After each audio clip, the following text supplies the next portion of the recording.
Vérité maquée c'est Niki, grâce et grâce. Vérité maquée c'est Bikaya compter la vérité. Ouzei qui salou. Vérité maquée c'est Tikana yebi sayo Niki. Oyebi mosala Vérité, ezali notre groupe ya tous les jours. Vérité, ezali notre groupe ya tous les temps. Simon Bongo. Bon après-midi, on a voyagé dans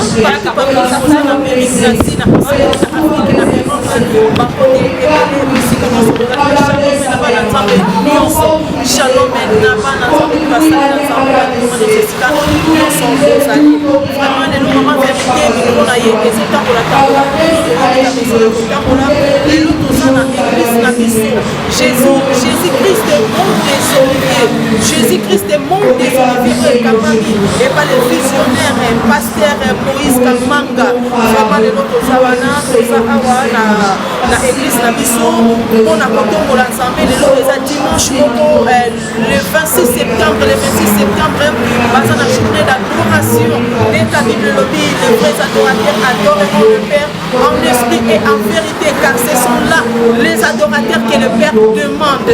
Vraiment, de célébrer l'éternel Dieu des armées,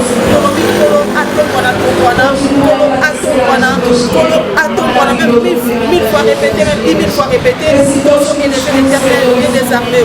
Sans plus tarder, la personnalité qu'on fait s'en compte, dans la salle de la salle, nous avons des pièces de instrument de guerre, Achille Tigre, Patrice, Bangote Ebele, Bangote Ebele, sans lieu, évangéliste, Rocher, moi, la hôtel de feu, la Katia Saint-Prié, pasteur Manuel Pedro, Timothée.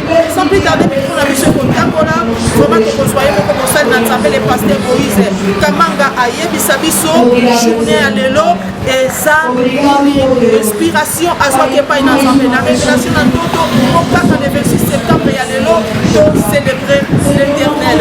Voilà, on a son côté ça, nous saluons l'ensemble.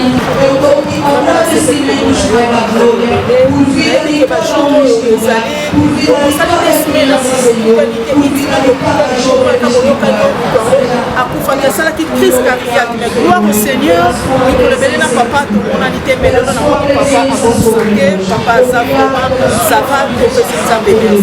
papa, merci de nous, tout ça on a église Jésus-Christ est mon désolivier.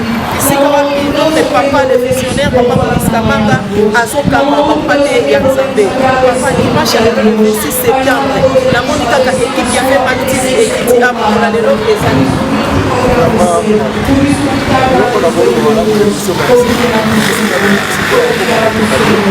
Parce que un jour, tant attendu, c'est la montre qui est facile.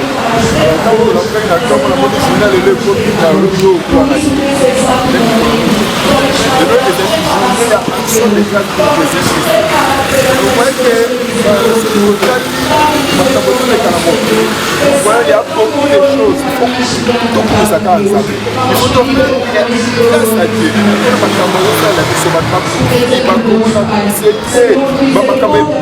C'est pour ça que nous avons vu que non.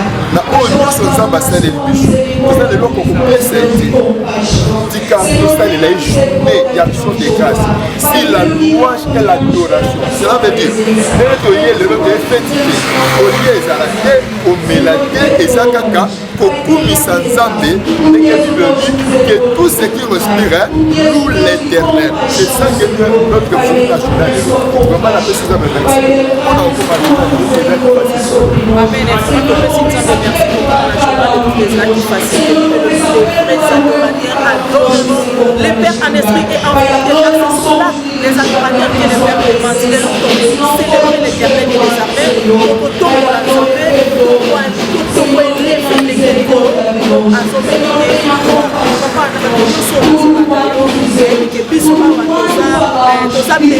journée de 26 septembre, consommer la grâce de Dieu pour que nous soyons célébrés. Si on a bateau, on va participer à la journée de l'urbanisme. Une réaction à partir de mon analyse parce que je pense que c'est une invitation via Babou.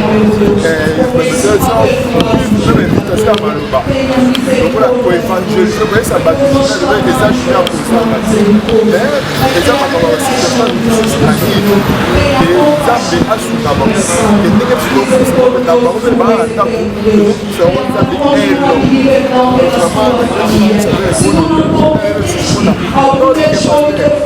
le représentant légal ya ekita biso église de Jésus-Christ montre de Jésus-Christ plus pour Johnny Batou vraiment pour appeler ce sur occasion présent vraiment ça va merci beaucoup de profiter pour mettre ça va